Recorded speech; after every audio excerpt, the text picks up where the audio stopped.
Okay, so welcome everybody. We are so happy to see all of you here today and welcome to the spring edition of my Best in Biz seminar here at Cleveland State University. Today, we are going to talk about FinTech and FinTech marketing, as well as why is FinTech such a giant industry today. And I could not be more thrilled to introduce to you our two panelists today, because first of all, they're both CSU alums. And secondly, I'm so grateful that I've had the opportunity to work both of them in multiple capacities. So let me give you a little bit about their bios and their intros, which are so fascinating. First, we'll start with Tara. Tara Laval, welcome. We're so happy you're here today. Tara is an innovative marketing executive. She leads companies in omni-channel commerce, digital marketing, subscription modeling, retail strategy, and merchandising solutions. For 14 years, Tara led both physical and e-commerce projects at American Greetings, which is where we first met. And afterwards, Cardinal Commerce, a Cleveland-based tech startup that is focused on payment authentication. They recruited Tara to build and guide their leadership team to position the company for growth. And this is the part of the story that's, it gives you that beautiful third arc of this. Within just 4 years of Tara's hiring, Visa bought Cardinal Commerce. So Tara, congratulations on positioning a company right here in Cleveland to be acquired by one of the world's biggest finance companies. Congratulations. Great job. Thank you. So much fun. Thank you. Absolutely. You did a terrific job. And currently, Tara identifies and growth marketing solutions for fintech companies, including River Capital Finance, River SaaS Capital, and MRK Tech. In addition to her corporate work and her family, Tara also lives a life of service, and she gives back to the Cleveland community, and she earned her MBA here at Cleveland State University. Welcome, Tara. And our second panelist today is Eldar Sulayev, and he was born in the coldest city in the planet, Yakutsk, Russia. And he immigrated with his parents to Cleveland in the late 1990s, a hard worker with a desire to be independent. Eldar got his first job at 13 and has never looked back. He earned an associate's degree here from Cuyahoga Community College, and he did that while attending high school. So he already had his associates while he finished high school. And then subsequently attended here at Cleveland State University, where he double majored in both accounting and international business. And the way I got to meet him is he's actually one of my former students. So I'm a very proud teacher today. After graduating from CSU, Eldar moved to Hangzhou, China, where he co-founded a professional English services company, which served major clients such as Alibaba and the Industrial and Commercial Bank of China. Upon returning to the States, Eldar joined the PwC Cleveland office here in Cleveland, Ohio, and consulted in the field of international tax. And this is where his career took a very fascinating pivot. He was recruited by Uber and moved to San Francisco to build their internal tax team in preparation for one of the world's largest IPOs this century. As a supporter of economic empowerment and cryptocurrency, Eldar was excited then to join Square and work on their efforts to expand internationally. So Eldar, congratulations on your success in the past decade since we have last seen each other. You two are incredible experts. One built a company to be acquired by Visa. One built a company to have one of the world's biggest IPOs. So we could not get better experts in the room right now. I'm going to ask each of you a series of questions. Feel free to answer them, or you can pass it on to the other panelists. At the very end, we will open it up for questions from everybody who's joined us, and welcome from everybody who's joined us from all over the country. So the first question I will throw out there, and Tara, if you want to start with this one, is how would you define FinTech, and why is it such a critical arena in business today? Yeah, so I think all like the tech is really popular right now. So there's software as a service, which is a model that a lot of companies are going with. And, there's ed tech and insurance tech and health tech and med tech, ad tech, marketing tech, and fintech. So, I think that what the SaaS businesses are doing and why their growth has been so phenomenal is that they solve problems. So they take problems that people are having and they found out a way to figure them out and solve them for them. And when I worked at Cardinal Commerce, that's exactly what we did. We listened to the customer. Always, the customer was the most important thing because they were paying to use our service, and we made sure that we were solving what they needed. And so I think it's really important when you think about, fintech really is just any kind of a company that's working in the financial arena that uses technology to help change paradigms or solve a problem. And that's why I think technology businesses are so fun, because it's something that's not been done before. And you're creating something and building something, even, Square is stuff that's not been done before, right? Before they came around. And it's the disruptors that are in the technology field, I think will grow tremendously. Thank you. Eldar, same question. Definitely agree with what Tara said, and specifically with fintech, I view it more so as the democratization of finance, right? So we just saw what happened with GameStop. We see what's happening now with cryptocurrency. You can pretty much do any kind of financial transaction that you could want online for little to no fee, and it's really changing the way that the world works. Wonderful, thank you. My next question, Eldar, if you want to start with this one, how does working for fintech differ from working from other industries, and what do you like about it? Sure. So with fintech, you're really kind of exploring the unknown, as Tara said. These are very brand new companies that are doing things no one's done before. So you need to be comfortable with, being uncomfortable, take calculated risks, and really listen to your customers, see what they like, and start catering the business towards them. Because at the end of the day, they're the ones that are going to cause you to grow the most. Terrific. Tara, same question. Yeah, honestly, I would have answered it the same way Eldar did. I think the customer is the most important thing. And I think no matter what you're doing, you have to kind of follow that money trail. And who's ever paying you is whose problem you need to solve. And that I love to get comfortable with the uncomfortable that Eldar talked about, because really that's what you need to do. And if you're a curious person, you're going to be comfortable with the uncomfortable and find different ways to solve your customer's problem. Wonderful, thank you. And Tara, if you want to start with this one, what is the most important thing about being an effective leader in a fintech leadership team, especially since it's such a game changer and like a daily game changer? Yeah, I always viewed myself, so at Cardinal I was on the leadership team. Obviously I was brought there to help sell the business, scale it and sell it. And I think one of the things I always thought of myself as a leader first and marketing second. So marketing is my love, my passion, I geek out about it.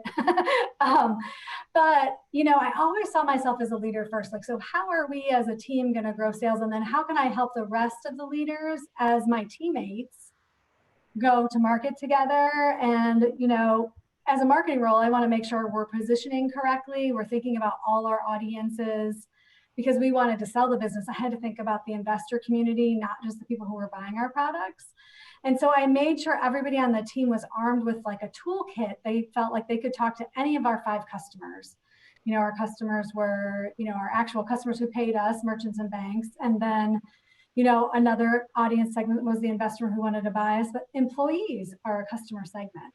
You want to attract new and go-getter people who are comfortable with the uncomfortable and have that curious piece. And so I felt like I made sure that as a team member, I was bringing that strength, that everybody on my leadership team felt like they were armed with the right things to say when they were talking to any of those 5 audiences. Wonderful. Thank you so much. Eldar, same question. So I think to be an effective leader in the fintech space, you really need to, I would say, be very employee centric, right? You need to kind of care about your employees, see what their needs are, because they're the ones that are ultimately going to be driving the company for you and help you build it. Because as an individual, you can only do so much, and your employees are going to be the ones that are actually doing the majority of the work. Okay, terrific. Thank you. And how, Eldar, if you want to start with this one, how do fintechs attract and retain users? So when Square first began, payment processing was extremely complicated, extremely convoluted. There was like 20 pages of terms of services. Nobody understood what they were reading or what they were even charging, what the fees were. So Square's motto has always been to make things as simple as possible. So we make sure that everything is just broken down extremely simply. We're extremely transparent with our customers. And we also try and build an ecosystem for both the merchants and for our Cash App users. So once we get you in either ecosystem, we offer you a lot of complimentary goods. We've simplified it all for you because it's a one-stop shop, one phone number to call, one customer service line. And so it becomes harder and harder to leave. And if you have a good product, people will not want to leave. They'll just want to grow with you as you grow your product. Wonderful. Tara, same question. Yeah, so like I totally think finding out what the needs of your customer is the most important, and that's kind of what Eldar was talking about for sure, like solving their problem, as we talked about even in that first question you asked. You know, one thing that we did that was really, I felt like very innovative from a product perspective was we took our sales like strategy and said, who's the dream team? Like, who do we want to sign up as customers this year? And then we walked in their shoes and we literally built our annual business plan based on the customers that we wanted to attract. So we literally took those 20 customers and said, hey, like, what are their problems? And walked through then each space. Like, okay, well, what does network ops need to do to fix that? What does product need to do to fix that? What does marketing need to do to fix that? And everybody focused on those 20 customers. We did a SWOT about those 20 customers, what they would say about us. And they weren't customers, right? They were prospects. And then how we could attract them and keep them engaged. And then also I think how you onboard your customers really helps you with that churn perspective and find out, like, to me, I feel like client success is the new like sweet spot career space in the tech world, because like they not only retain customers, but they also grow those customers into more transactions or whatever your, you know, whatever your business model is based on. And so to me, I feel like if I was graduating from college right now, that's what I would go into because it's very customer centric. It's taking care of the customer all the way. And I just feel like that's like the current like hero now in the organization. Okay, terrific. And this next question, Eldar, I'm going to start with you. I heard just about a month ago that a band that I like, and I'm a Gen Xer, called Kings of Leon is the first major recorded artist that's going to start using these NFTs, or I want to make sure I pronounce this correct, non-fungible tokens. And they're going to be offering exclusive deals to their customer base. It's going to be direct between the band and the customers. So there's going to be a lot more intimacy that way, a lot more control by the band, especially in an industry that's been so disrupted by streaming, where artists make almost no money anymore unless they tour, and that was impacted by COVID. But essentially, through these NFTs, you can get front row tickets for live. You can buy special artwork that's proprietary just to that band, and it's starting to increase. So Eldar, if you could start, can you tell us a little bit more about NFTs, what exactly they are, and how is this really going to change the game again? Sure. So NFTs are a type of crypto, I guess cryptocurrency, but they're not a cryptocurrency. So they're unique. Each NFT is unique, right? So Bitcoin, Ethereum, they're all the same. One Bitcoin is the same as the other Bitcoin. With NFTs, each NFT is unique on its own, and there's a clear chain of ownership for each individual NFT.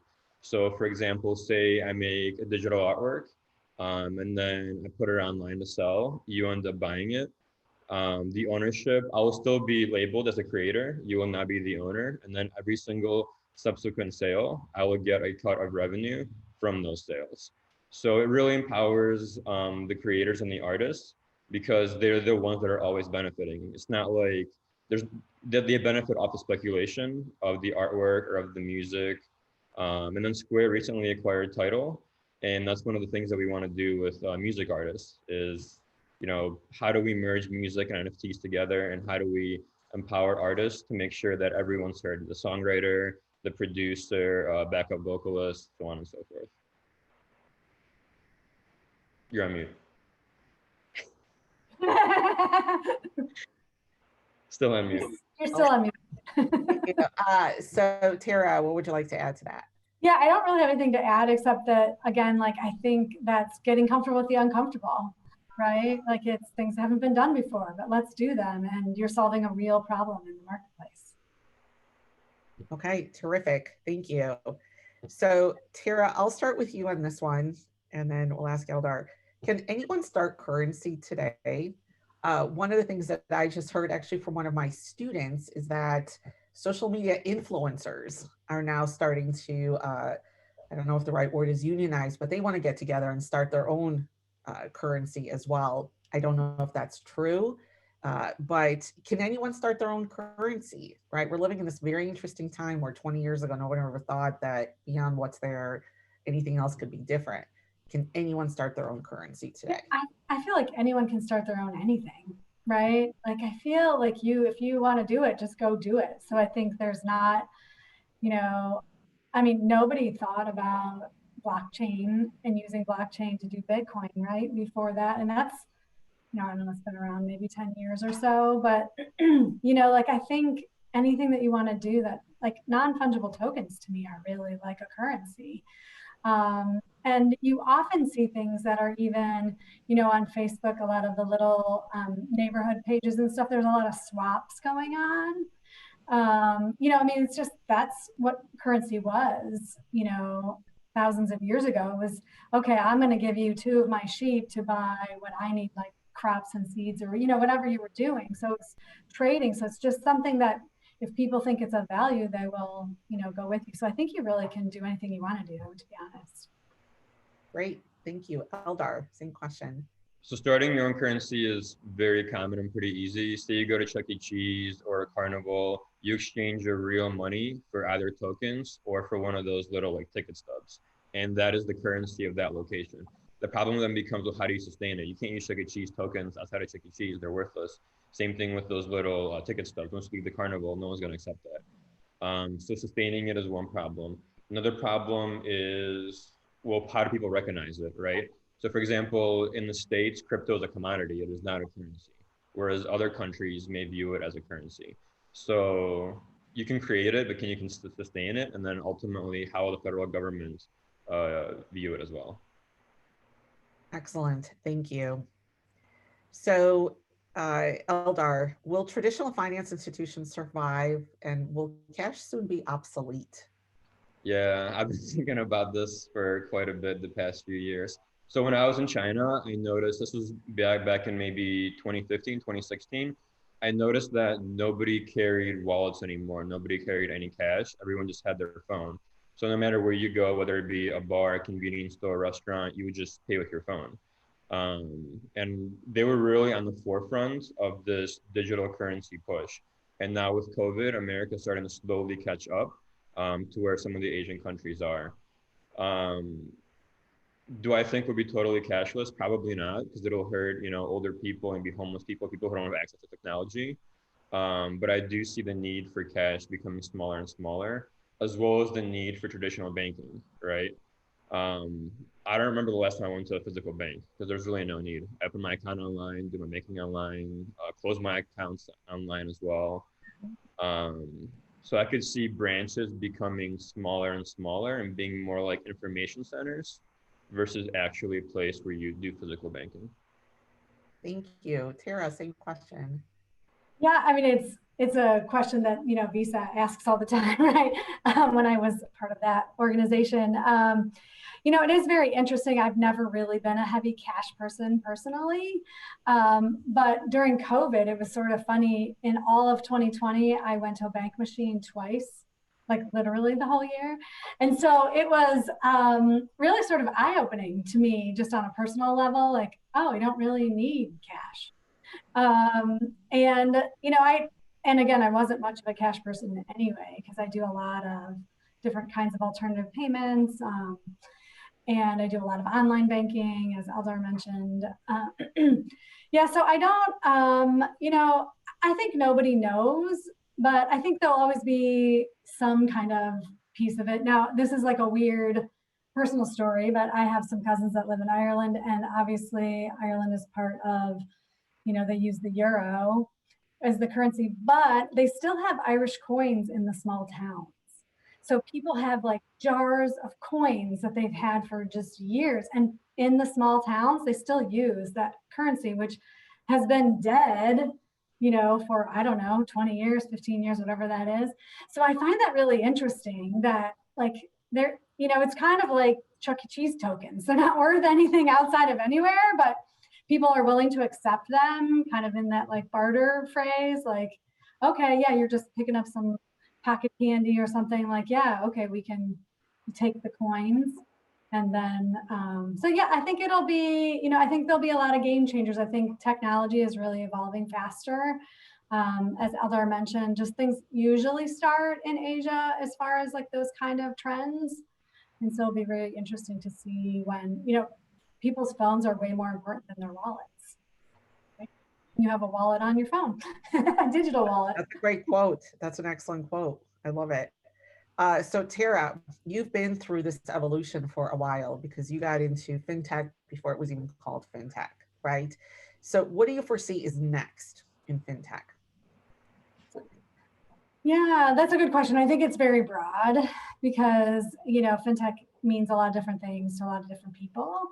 But I honestly think it's just about solving problems. It's about like thinking about how, you know, is it making something easier, faster, better for somebody? And is it something that they're willing to pay for? And then that's how technology will continue to develop and evolve.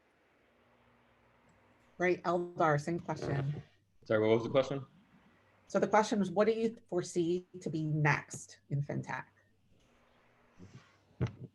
Something called decentralized finance. It's starting to really heat up. So traditionally, we're used to what's called centralized finance.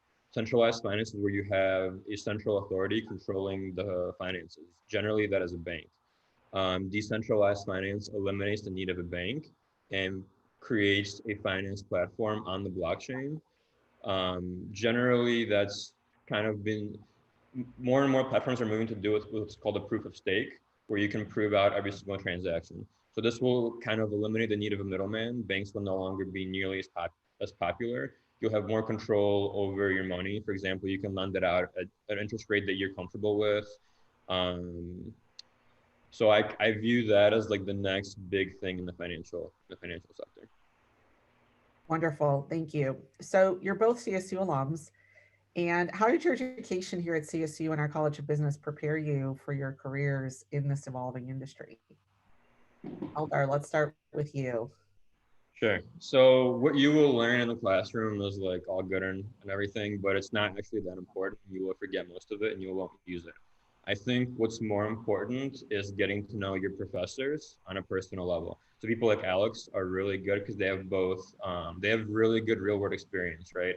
They work for big companies, they're good with people, and they kind of know what it takes to build a career. Because you get a degree, but how do you actually build a career? Like, how do you actually find a job? How do you move up? How do you differentiate yourself?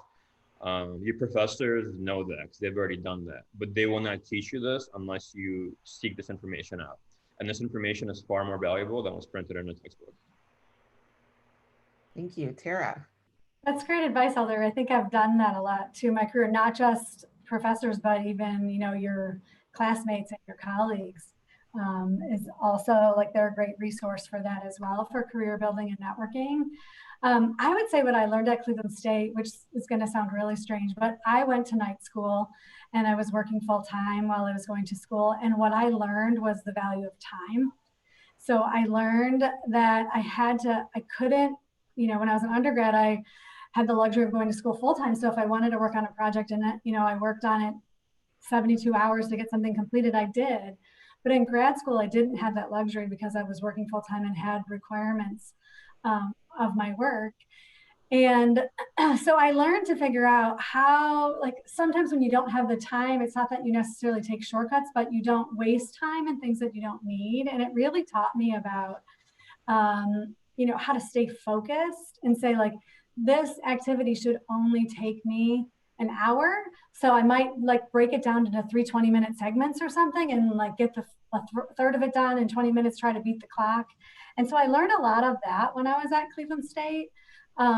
because I literally didn't have a lot of time. And I know that sounds very strange, but time management is a skill that everybody thinks you have until you don't have the time, right? So, you know, I was very thankful for, there were a lot of night students in my program at the time also. And so we kind of counted on each other to like, okay, this is when we can get it done. Or I knew I had to work ahead of things if I knew I had a big project at work coming up that would overlap with a project at school. So I did some road mapping and I might have to pull some stuff earlier in for school.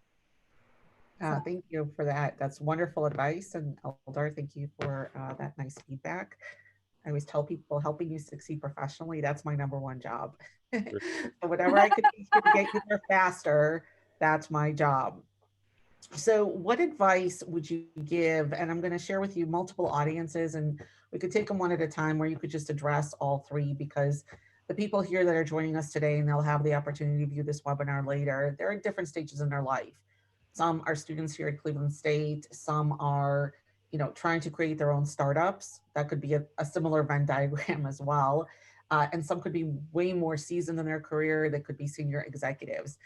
And so what advice would you give to these audience who either wish to pursue a career or in fintech, or who want to make sure that they're on pulse with this and incorporating into their business? And like you both said, catering to the needs of the customer of tomorrow. So what advice would you give to our business students, whether they're undergrad or graduate? What advice would you give to people who are just starting up or transitioning careers?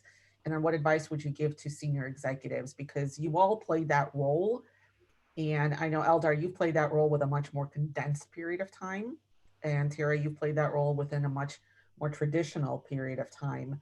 But that's a big differential also between Gen X and millennials, right? So everything's just getting expedited. So go ahead. What would you share? What would you share? Tara, let's start with you. Yeah, so I think the biggest thing that I've learned in my career, and that I've had a lot of people to help me get where I am, I think it's like, do a great job. So when you're in a role, like own it, like all the way through, like understand everything there is about it, do things that you haven't done before, think about how could I make this better? What do I want to achieve on this? I got some early career advice from a former mentor who said, write your review at the beginning of the year and then go do it. So it's sort of like that, visualizing your dreams and then go make it happen. And that's chunking it into smaller parts, right? Like if you were to do an annual business plan, what would you want to say? Like you say what you're going to do. So the same about your personal business plan. Like what's my goal for this year? Like what am I going to do this year that's going to change? And I've always found that it's time for me to change jobs or roles. Like even when I left Cardinal, I was like, I wasn't really ready to leave, but I felt like I had to, because like, what was I incrementally going to learn this year that I didn't already know? Or that what kinds of things could I accomplish that I haven't had time to do yet? And because I already accomplished everything I wanted, then it's time to go to something else. And so my career advice would be like, build your network by doing great work. So I've literally gotten every one of my career opportunities from somebody I formerly worked with. In fact, my current role that I'm in, this is somebody I worked with 15 years ago and reached out to me. So I haven't worked with him in 15 years. And he's like, you got to talk to us. We got this great opportunity. So I think if you, even if it's even if you're somewhere for a short time, like make an impact, have something that you're going to accomplish, and people will remember that. And when they need somebody like it, they're going to tap you on the shoulder. So you're not going out and looking for things. And I feel like that has helped me in my career. Beautiful. Thank you. That is excellent advice. Eldar, what would you say? Sure. So for people coming straight out of school, this is probably the best time ever, because the world is going digital and we're going more and more remote. So when I graduated school and I wanted to get into tech, I had to leave Cleveland because there wasn't that much tech. Now tech companies are hiring remote workers, so they don't care where you are. So you have a definitely an advantage there. I would also get aggressive with who you contact. So don't be afraid to reach out to people via LinkedIn or via email. Send out a lot of cold emails. be very specific and detailed with what you want to get out of that person. But just don't be shy. Don't be shy. For people that are already in their careers, um, I would really encourage optimizing like your LinkedIn for the job that you want. If it is fintech, optimize your LinkedIn for fintech. Your LinkedIn is your most important profile. No, like nothing else will come close. If you're having trouble like knowing what to write, hire somebody. The investment is definitely worth it. Um, Pretty much every job that I've gotten since PwC has been through a LinkedIn recruiter because they noticed noticed my profile. For people that are more advanced in their careers, in the senior level, I can't really speak much to that because I'm not really there. But I would educate yourself on how the process is different than what you're used to. And then maybe trying to get into a company or partnering up with a startup and kind of being a good resource because you have much more connections, you have much more like knowledge, and you can be a really, really valuable asset to a smaller company. Thank you so much. That's wonderful. So those are the only questions I had prepped for you guys today. What we're going to do is twofold. Right now, I'm going to open up questions. So if anybody in our audience has any questions for our panelists, go ahead and type them in, and then I may have a question as well. Okay, so we have a question for Claudia, a question for Eldar. How fast, in your opinion, would blockchain be recognized in a broader scale? Time span in terms of launching platform based on NFT? It could be possible less than 5 years, or do you think it'll take 5 to 10 years? That's like 5 questions, Claudia. And I know Claudia, so I could say that. So you know what, Eldar, you pick the ones you want to answer. So I guess to condense this is how soon will the blockchain be kind of like commonplace? Oh man, I think it'll honestly be a while, and by a while I mean a decade plus, if not 2 decades. I kind of view this as like the new internet, right? The internet was around for a long time before it became mainstream. It was maybe 2 decades, and we're going to see a very similar thing with blockchain. Why? Because developing for it is still pretty difficult. It's not as easy as just like hopping on an HTML or JavaScript and just writing code and then boom, I can launch an app in 5 days. There are very few tools, very few libraries, and companies know this. So what's cool about Square is that we actually have a nonprofit crypto arm that we hire people, we give grants, we donate money so that people can help develop tools for the blockchain and for crypto to make developing easy.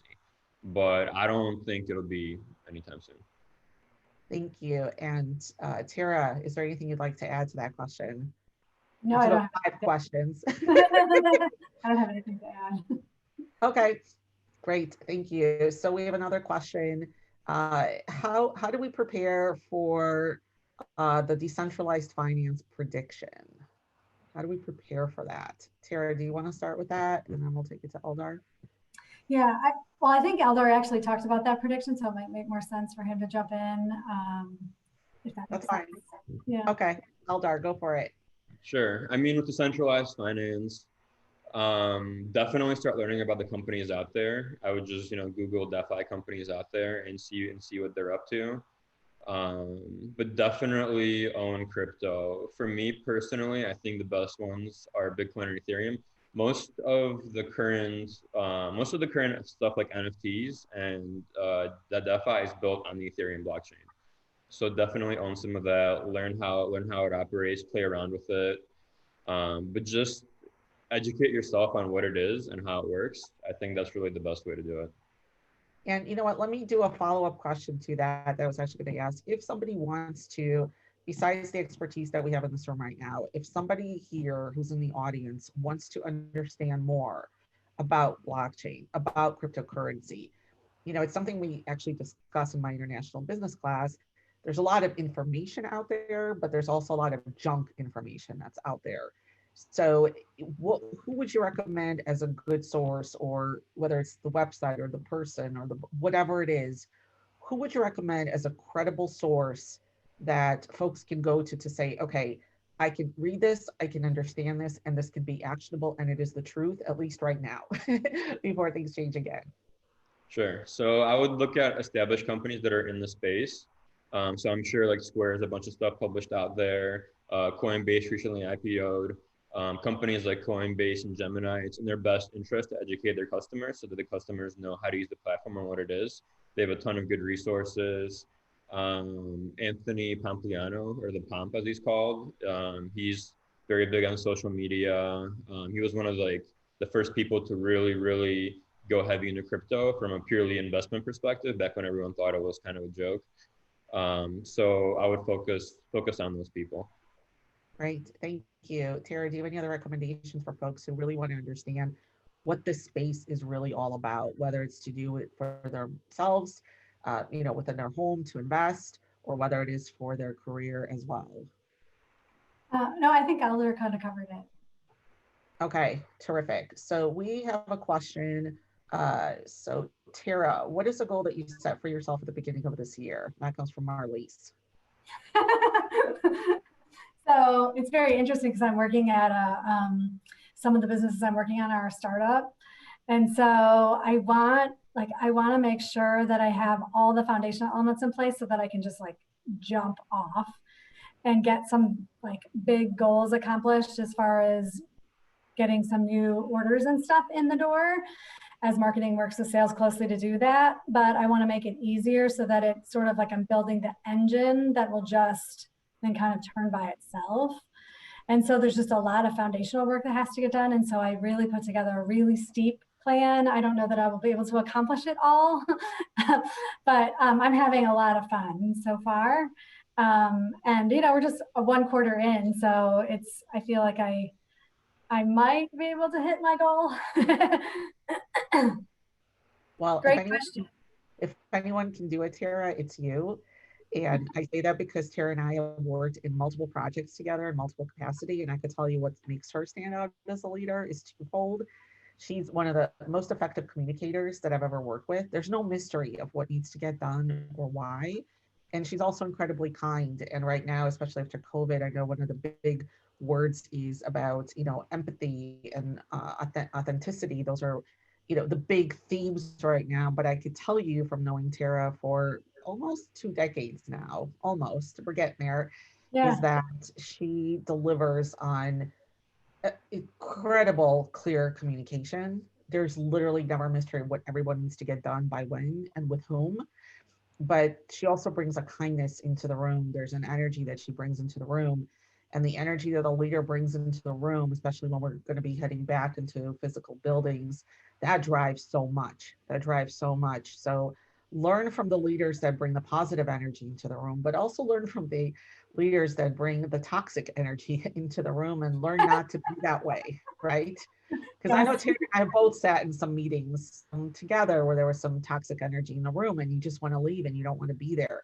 Mm-hmm. But Tara leads with clear communication, with her expertise, and she also leads with kindness. And that is what we need today from leadership. They say now more than ever, but this isn't going to change. This isn't going to go backwards. So that emotional intelligence is huge. And I can definitely speak for Tara because I've worked with her, that she brings that to the room. And that is a goal that we should all set for ourselves, is how can we be kinder and more effective with our people? Okay, we have a question from, hold on a second, I got to back up. We have a question from Megan. And she said, Elder, I heard that you went for international business. I'm going for the same major. What advice would you give to a woman to be the most successful in this major? And I will add, in the field.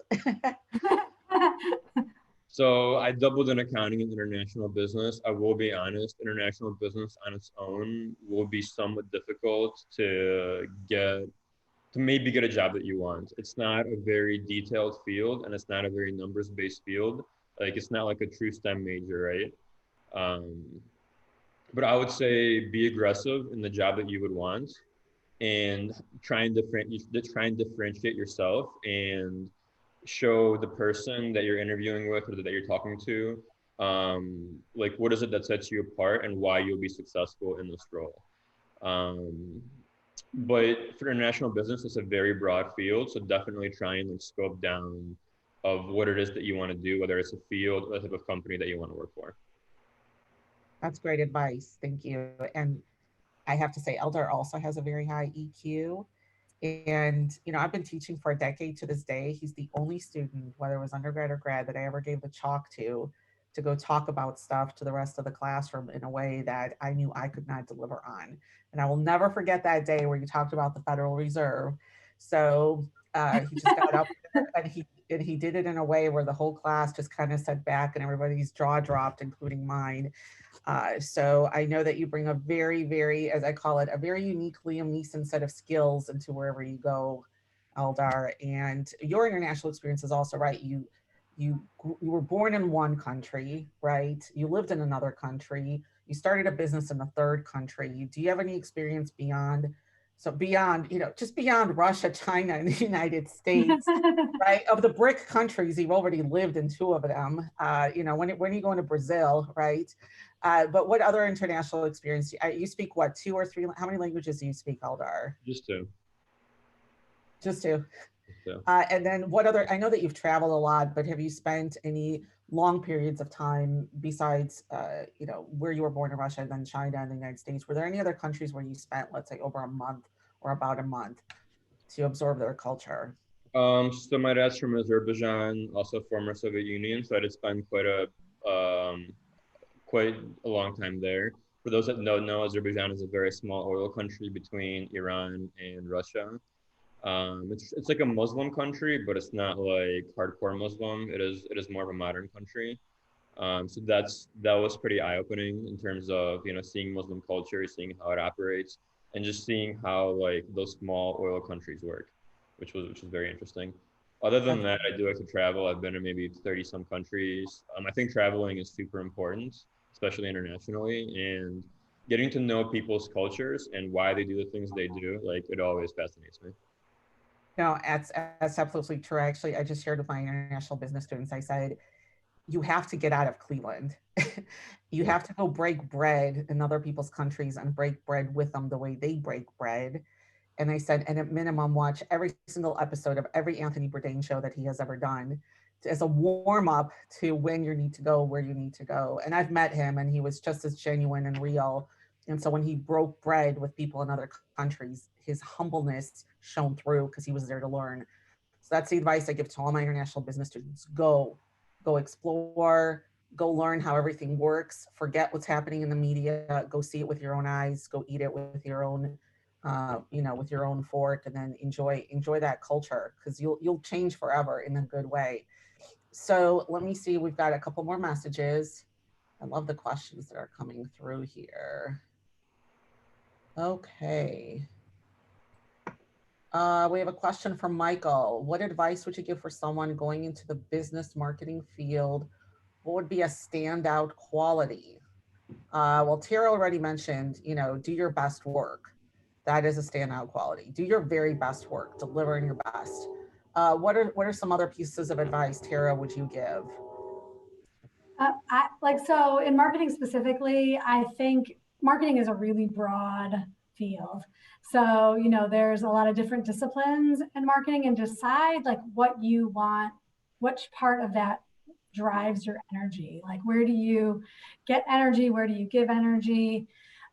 So if there, now there's a whole like marketing operations, marketing tech field where people are just really learning like how to make all those engines work. And there's a lot of, database marketing that goes into that. So really understand, which parts of marketing really get you excited. There's, the math and science part of marketing where you're setting up tests and controls and figuring out like what's the consumer behavior and what's going to win based on how do they pay with their wallet. And then there's like the English side, like how do you position things and what's the key message you want to talk about. And, so I think that there's a lot of different parts, and you also don't be afraid to jump between. Like, I feel like that's what I did because I knew I wanted to be a marketing leader eventually. So I got deep disciplines in different areas. But I think what's an important piece is like, you have to be learning. And then that's just not a marketing thing, but you have to be learning all the time because then you're going to get outdated. I mean, even I would say there's never anything I've done twice, because it's different the next time you go do it, because you want to try something different, or you're learning, or the customers are different, or the technology has dramatically changed. So, I mean, even if you think you learned something, it's changed again.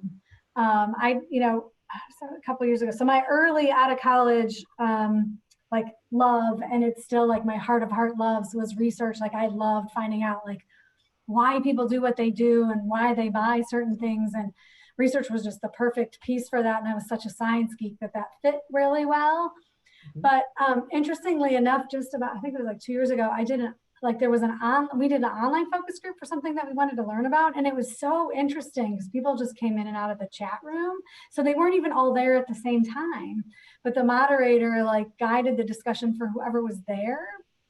And I find that so fascinating. I feel like now that would be a lot easier because people are used to doing all the Zoom kind of stuff. But it was like, you got to see, I popped in and out of the chat room and I could see what people were interacting with things. And, I just feel like it changes all the time with technology. So you have to kind of stay up with what's happening. Absolutely. And it reminds me of the first lesson I learned when I was in business school, which is that markets never rest. Yeah. And so neither can we, neither can we. The other term that they like to say is evolve or die. And again, you have to be on pulse or you're not relevant. And today that pulse is moving way quicker than it was 20 years ago. So Eldar, what would you say? What would you add to that? No, Tara gave really, really good advice. I would say research, as Tara said, is really important. Don't discount the research. What seems to be obvious may not be obvious. And once you find out that it's not obvious, be ready to explain it to somebody else because they're not going to believe you either. Excellent. Thank you. I know that there's a question that just from this webinar alone, Tara and Eldar, would you be open to accepting linked invitations to the folks that came in today? And should they just put in a little message, thanks for the webinar, or, I want to make sure that they're not looked at as spam since you may not recognize their name. So what would be the best way for them to, should they include a little message with that? Yeah, so I'll give my personal opinion of LinkedIn. So I don't accept anybody I've never met. I'm happy to meet anybody that was on this webinar. So if you want to set up a 15-minute coffee and we could catch up, I'm happy to be a LinkedIn request with you. It's just the way that I run my personal brand. So when people ask me how do you know this person? I might have only met them once, but everybody that I'm connected to on LinkedIn, I've met at some point or conversation. So I'm happy to I feel like coffee talks are really great for that. And now with Zoom, and we're overdue for one. Oh yeah, I'm definitely overdue for one with Alex. But I always like meeting people because I've always found when I'm looking to hire somebody, I've already met them, right? Because I've done all these pre-networking things, and then I'm when an opportunity comes up, I'm like, oh, that's who I'm gonna go get. Absolutely, absolutely. So and we all have to respect that. We have to respect the way in which people want to be connected. And we have to respect the way in which people want to be communicated with. And everyone's nuanced in a different way. So I respect the fact that that is your boundary, right? I need to meet you and I need to know you so that if anybody asks me about you, I can actually vouch for you. Absolutely. And then Eldar, what are your thoughts about folks connecting with you on LinkedIn after this webinar? Yeah, for sure. Happy to connect. I do get a lot of requests from different people, which at first I was like, whoa, why are they connecting with me? But now I'm definitely more used to it. I do like to give advice. I do like to hear about people's problems. So yeah, any way I can help, I would be happy to help. That's great. Well, people like to connect with you because you're awesome, right? And again, that has to do with building your brand. People want to reach out to those people that they know are solid and that are consistent in terms of their expertise and also the kindness that they bring. And I think that we are, I think we're done with the questions from the panelists, or excuse me, from everybody who's in this room. Any final thoughts that you want to offer? Tara, let's just start with you. Any final thoughts as we wrap up about advice that you would give to anybody in the room? Anything else that you'd want to mention that we perhaps didn't cover or you want to expand upon? Yeah, so I think when you were talking about a leader and the empathy that I bring, first of all, thank you. That was a really nice compliment. But I want to make sure everybody believes and thinks and knows you can lead from any seat. So, don't feel like, oh, I'm not in that role. I can't. You should be a leader of wherever you are in the organization, and it will get recognized. Lead from your seat. Bring ideas. Bring recommendations. Start something. Start a group like an affinity group at your organization. I mean, there's lots of ways that you can get leadership responsibility without having the title. And generally, you need all that experience when you get there, because then you're like, oh my goodness, how do I do this? This job's too big for me. They always say dress for the job you want to have next. Right? Yeah. So lead from any seat. Lead from wherever you are. I love that. That's beautiful. I may steal that from you. I may steal that from you. Eldar, any final pieces of advice? I would say be confident in your abilities and don't sell yourself short. I always thought that to get to this level, you would need to go to like a really good school, get a really good MBA program. None of that You is. did go to a good school. You did go to a You good went to a good school. Yeah, school. she was a good school, but I didn't expect to work side along, like Ivy League students, people from like elite MBA programs. I never thought like that would happen for me. So I would say, don't sell yourself short, be confident, and you really, really got to go after what you want and be ready to sacrifice in order to get it. Beautiful. Thank you both so much. Thank you, Tara. Thank you, Eldar. Thank you for everybody who was here today. And also a big shout out to Heather and to Christine and to everybody in the Dean's office who helped put all of this together. You make the world spin, as I always say. And I'm Alex DeCoy. Thank you again. Everybody enjoy the rest of your day. And we look forward to seeing you in the fall for our next Best in Biz series. Thank you. Bye.